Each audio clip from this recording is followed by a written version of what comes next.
He took care of me until I found out what he really was.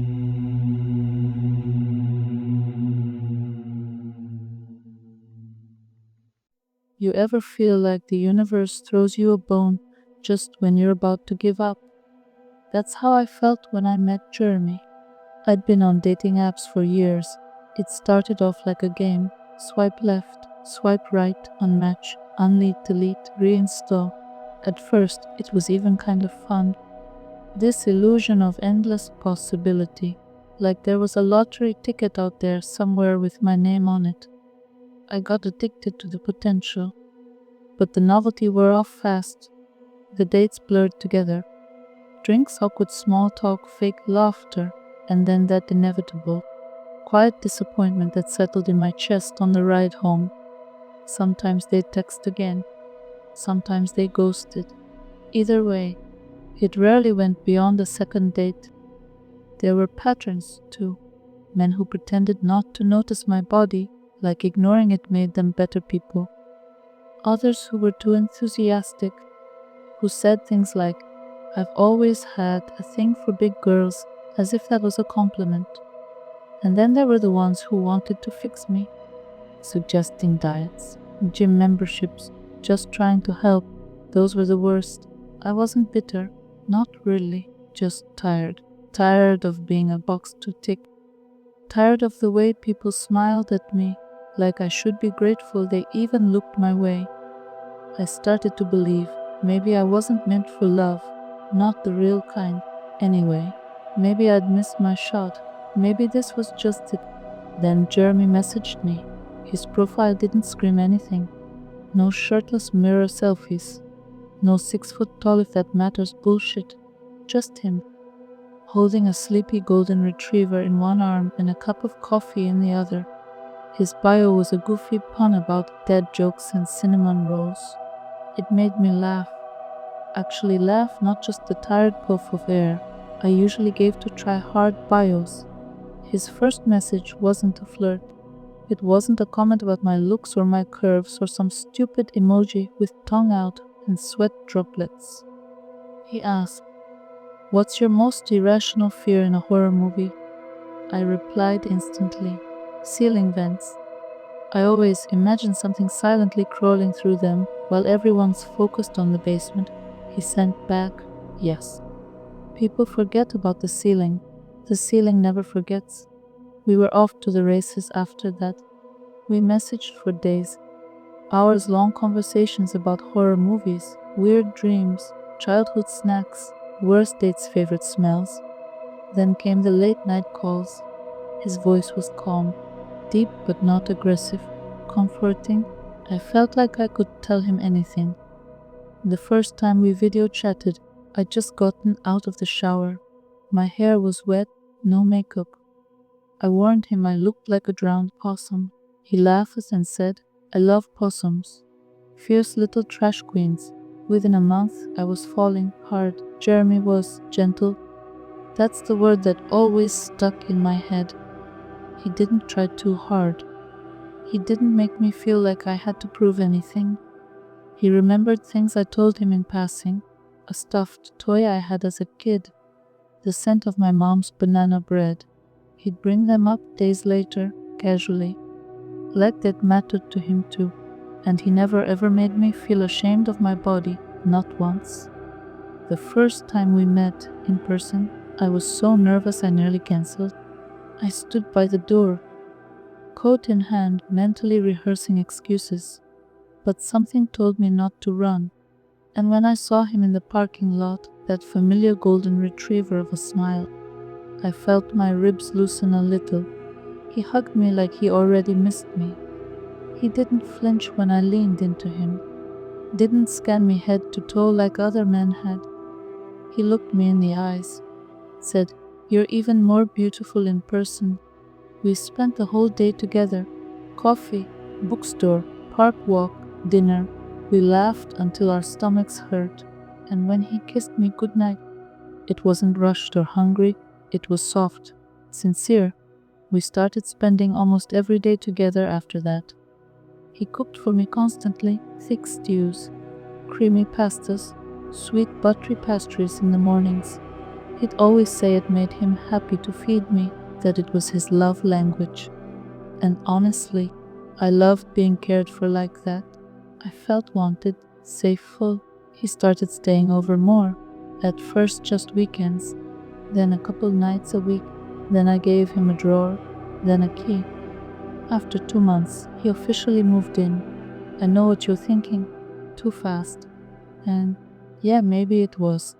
But I hadn't felt that kind of peace in years. It was like I'd been treading water for so long, I didn't even realize I was drowning until he pulled me onto solid ground. We settled into routines like we'd been doing it forever. Lazy Sundays, grocery shopping together, sharing dumb YouTube videos in bed. I hadn't laughed this much since college.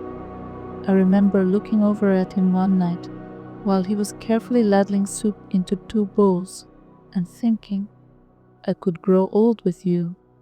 Sometimes I'd catch him watching me while I ate, not in a creepy way, not at first. Just this kind of focused calm, like he was really present with me in those moments. He'd smile and say things like, you're doing so well, or you look beautiful when you eat. At the time, I thought it was sweet. Looking back now, I think that's when it started. The subtle things, the little off moments that I brushed away because I didn't want to ruin a good thing. Like how he always insisted on cooking everything himself. How I never saw him eat as much as I did. How he started portioning my meals for me, generously. But still. Or how he gently discouraged me from going to the gym, saying, you work hard enough. You deserve rest. Or how he'd say, let me take care of you, whenever I said I was tired or upset or even just quiet. At first it felt like love. But now, when I close my eyes and try to remember those early months, it's like watching a home video through static. Like my memories were taped over with something just a little too glossy. Something that's pretending to be real. And deep down, even then, I think a part of me already knew something was wrong. It started small. I began waking up tired. Not just groggy, I mean bone-deep exhaustion. Like my body was filled with wet sand. I blamed it on the weather at first. Seasonal depression, long workdays, not enough sleep. You know how it is. But it got worse. I started missing meetings, spacing out mid-conversation. One day, I stood in the shower 40 minutes and didn't even notice. I didn't wash my hair, didn't touch the soap, just stood there, warm water running over my body, completely blank. Jeremy noticed, of course. He always noticed. He'd tuck a blanket around me on the couch and say, don't push yourself, let me take care of everything. And he dishes, gross laundry, bills, meals. I stopped cooking entirely. I couldn't even remember how long it had been since I'd driven my car. At first, I told myself I was lucky, that this was what love looked like, that I deserved this softness after years of emotional drought. But deep inside, a little voice whispered, you're disappearing. I stopped going out with friends, stopped answering messages. I'd draft texts and then never hit send. Even simple things, brushing my hair, folding clothes, changing into real pants, started to feel overwhelming, like climbing a hill that kept growing steeper every time I looked away. I went to the doctor, then and another one. Blood tests, thyroid panels, sleep studies. Everything came back fine. You're under stress, they said. Could be depression. Here's a prescription. Give it time. So I gave it time. The meds didn't help. Not really. They made me feel like I was floating in a dull gray soup.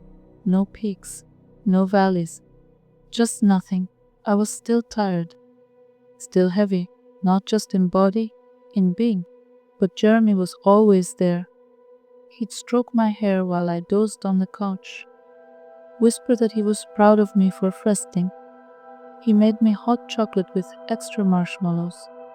He picked out cozy pajamas for me and helped me dress when my limbs felt like they weren't mine anymore. "You're doing amazing," he'd say. "You just need time. Let your body heal. I've got you." And I wanted to believe him. I did believe him, because who else was there? My friends had stopped reaching out. My parents lived states away. I hadn't called them in weeks. Every time I thought about picking up the phone, this awful guilt bloomed in my chest. Guilt I couldn't explain. Then my parents died. Car crash. Drunk driver. It happened late at night, and by the time I got the news, it felt like it belonged to someone else. I remember sitting at the kitchen table, staring at the police officer's number on my phone, listening to Jeremy breathe softly in the next room. I didn't cry, not right away. I just sat there, numb, hollow. Jeremy held me while I shook, fed me soup I didn't remember eating, told me I didn't have to worry about anything, that he'd take care of the funeral arrangements, that it would all be okay. And I believed him, because the thought of doing anything on my own felt impossible, like even my will had atrophied. Days blurred, maybe weeks. I stopped checking the calendar. Time became something that happened to other people. Then came the itch. First just a spot on my inner thigh, then behind my ear, then under my breast. Tiny red marks, like bug bites. Angry and hot, I told myself it was dry skin. Stress rash, maybe detergent, but it spread. And the itching wasn't just itching, it was movement, like something under my skin, crawling. I scratched until I bled. Jeremy said it was anxiety. He kissed my fingers and tucked mittens over my hands at night. "You'll hurt yourself," he said softly. "Let me handle this." He started giving me tea before bed, thick, syrupy stuff with a bitter aftertaste. Said it was herbal. Said it would help me sleep. I did sleep, deep, dreamless, long, and when I woke up there was always food waiting. Always warm, always buttery and soft. He sat with me, gently coaxing me to eat. "Just a few more bites, baby. You're doing so well." And I did. I always did, because when I ate the crawling stopped. For a while, that should have been a red flag, but I didn't have the energy for red flags. I barely had the energy to think. My weight started climbing. Fast. I told myself it was the meds, the grief, the lack of movement, but I wasn't sure anymore where I stopped, and this thing I was becoming began. My reflection looked back at me like a stranger, puffy, pale, glassy-eyed, and Jeremy, he was glowing. Not metaphorically. His skin looked different, tighter, shining in a strange way, like wax or plastic or something else I couldn't name. I thought I was imagining it. Thought I was just seeing things because my mind was unraveling. But there were other things too, like how his body didn't seem to make noise. No stomach gurgles, no sneezes, no snoring, not digesting like something wearing a person's suit. But forgetting the details, I mentioned it once in a half-joking tone. He just smiled, tilted his head. "I'm not like other guys," he said. And something in the way he said it made me want to throw up. But I didn't, because I couldn't. I didn't have the strength anymore. I couldn't remember the last time I left the apartment, or touched my phone, or took a full breath. Something was wrong. Something was inside me. And Jeremy, sweet, gentle, perfect Jeremy was always there, stroking my hair, whispering soft praise, bringing food, brewing tea, holding me when I twitched in my sleep and muttering things in a language I didn't recognize. But I loved him. I still loved him, didn't I? There was a night, I'm not sure which one, because time had stopped meaning anything to me by then, when I woke up in the dark and couldn't tell if I had been dreaming or if I had just opened my eyes for the first time in days.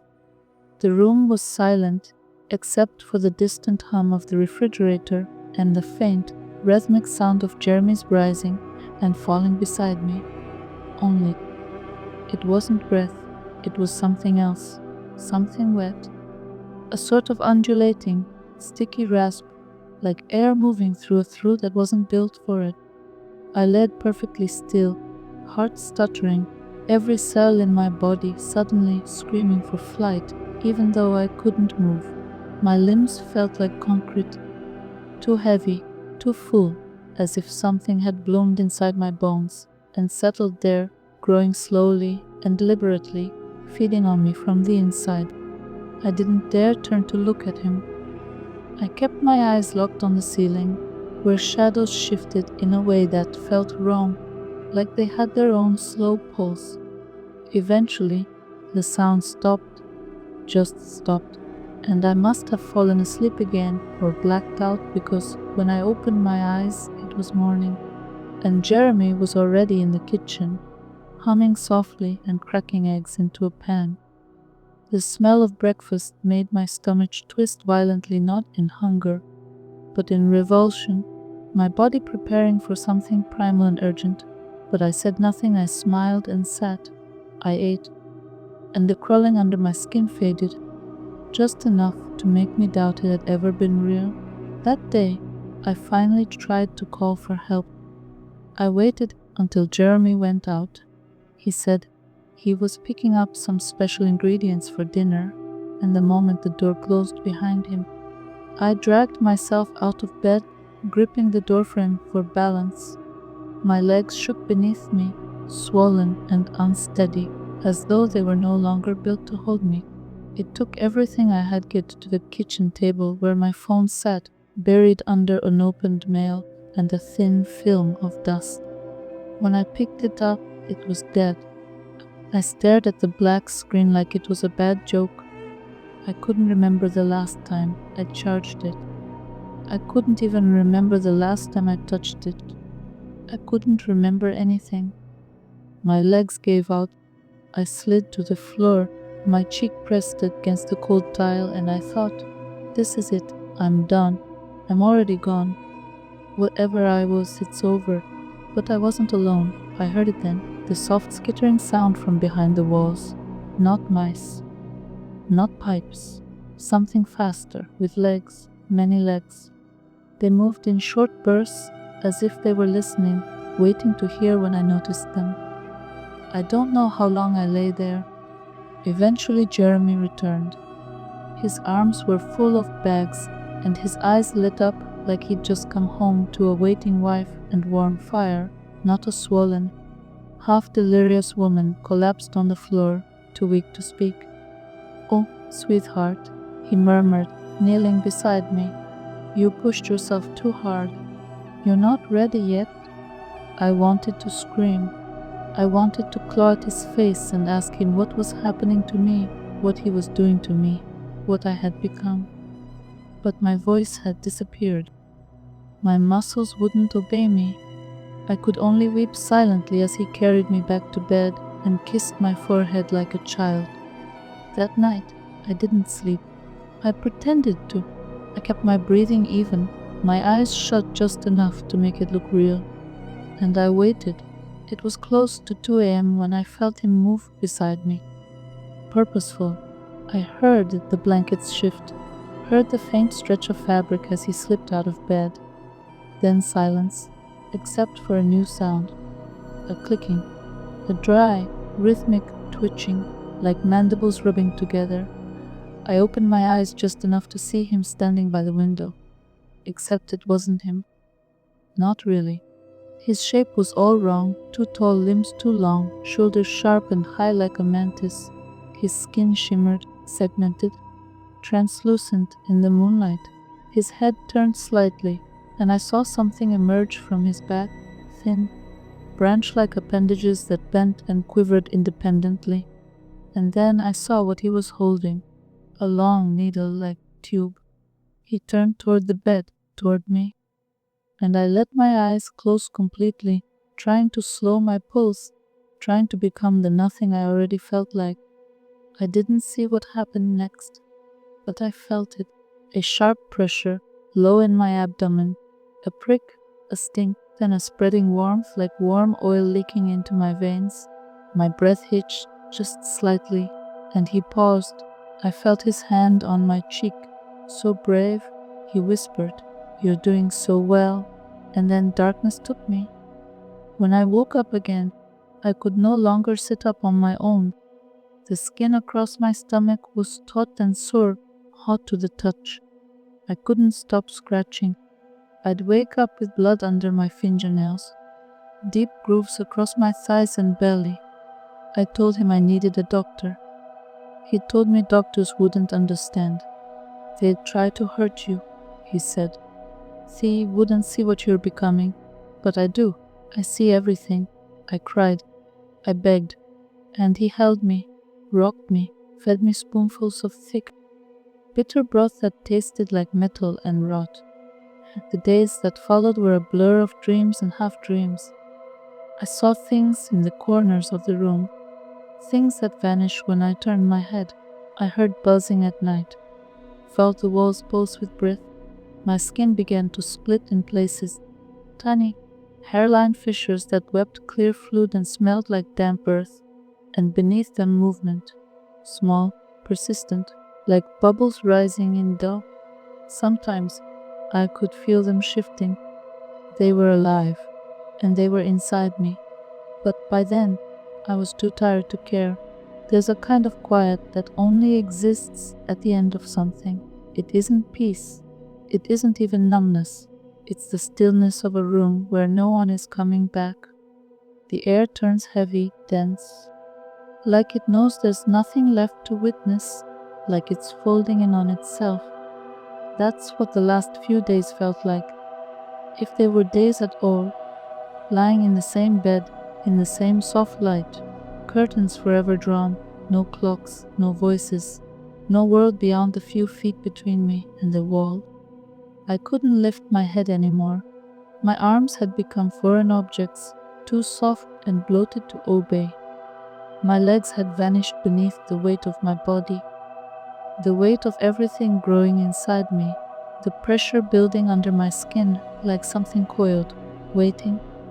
The crawling had become constant now, no longer occasional spasms or pinpricks of movement, but a restless, writhing rhythm beneath the surface of my flesh, like dozens of things shifting positions in shallow graves. I tried to scream once, just once, but my throat wouldn't open, or maybe the sound never made it past my lips. Maybe I'd forgotten how to ask for help. And still, Jeremy stayed close. He never left my side for long.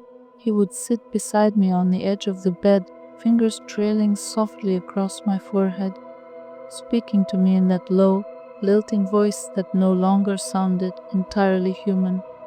There was something wrong in it now, something thick and vibrating beneath the syllables, like the low hum of wings fluttering just out of sight. I think somewhere deep inside, I began to understand that he was no longer wearing a disguise. He didn't have to. I wasn't going anywhere. I was his, and more than that, I was his nest. He told me once, as he smoothed the hair back from my clammy forehead, that I had been chosen, that my body was strong, generous, fertile, that he had waited years for someone like me, that most broke too early, too much resistance, too many screams. But me, I had made it further than anyone. "You're perfect," he whispered. "You were made for this. Look how well you carry them, not them, not it, not a sickness, not a condition, them." I don't know how many times he said it. I don't know how many days I lay there, sinking deeper into the mattress, becoming part of the room, part of the plan, part of something else. My skin had stopped behaving like skin. It had taken on a strange texture, smooth in places, papery in others, riddled with raised bumps and tiny, shifting bulges that pulsed if I watched them long enough. There were sores on my arms now, open, damp, glistening things that wept slow trails down to my elbows. The smell in the room had changed too. It was no longer human. It reminded me of mulch. wet and decomposing, of something left too long in the dark, and yet I was calm. That's the part that should scare me the most, but doesn't. The calm, the acceptance. There was a time I would have torn my own flesh apart to stop what was happening. There was a time I would have dragged my half-dead body through the street, screaming until someone noticed me. But now I lay still, not because I can't move, but because it doesn't matter. There is no fear left in me, no anger, no resistance, just silence, just warmth, just him. Sometimes I hear him in the other room, clicking. That's the only word I have for it. A dry, sharp chittering sound, like pincers snapping together in some old rhythm only his kind would understand. I used to think he was talking to himself or singing, but now I know he's talking to them, to the ones inside me. And last night, if time still exists in this place, I felt the first one push, not kick, not move. Push. A deliberate pressure from the inside, pressing against the wall of my stomach, stretching the skin just a little too far, just enough to make something in me tear. It didn't hurt the way I expected. It was more like relief, like something long overdue had finally arrived. I looked down at my body, at the shape it had become, swollen, uneven, glistening in places like a meat sack left out in the sun. And I saw a ripple move across the surface of my abdomen, like fingers pressing up from underneath. And I smiled. I think I did. Or maybe my face just stretched that way, pulled by muscles I no longer controlled. Jeremy saw it happen. He came to me with something in his hands, a cloth soaked in thick, amber liquid, and pressed it gently to the raw places on my arms, murmuring in that soft, reverent tone that had become my lullaby. He told me they were ready, that they would be strong, that they would be beautiful, that they would remember me. I don't know what kind of creatures they are. I don't know where he came from, or why he chose this shape, or if there are more like him, watching from dark corners of the world, looking for others like me, lonely, soft women with hearts too open, too eager to love, too desperate to believe that kindness can come without price. I only know this: they are hatching. Even now, as I lie here, my fingers barely able to twitch, my vision blurring at the edges, I feel the skin splitting on my side, wet and slow. As the first one slides free, I can't see it. I don't need to. I feel it. Tiny limbs, soft shell, antennae brushing against the air. It makes a noise quiet, inquisitive, and I swear to God for just a moment, I feel it turn toward me. I feel it know me. Then the second begins to push, and the third, and the fourth. I feel them moving, sliding under my skin, surfacing, clawing free, greedy and hungry in mine. Jeremy watches from the doorway, his real form exposed now, tall and glistening, his body a cage of black and green chitin, his eyes 1,000 facets of love. I try to speak, try to say something, anything, maybe a goodbye, maybe a prayer, but no words come. Only the sensation of being eaten from the inside out, and it's not pain I feel, it's peace. Because this was always what he wanted, because I was never meant to survive, because I am no longer a person, I am a vessel, I am the hive. If you enjoyed this story, don't forget to like video and subscribe. It helps the darkness spread. Turn on notifications so you don't miss the next nightmare. And remember, don't listen to the whispers in the dark.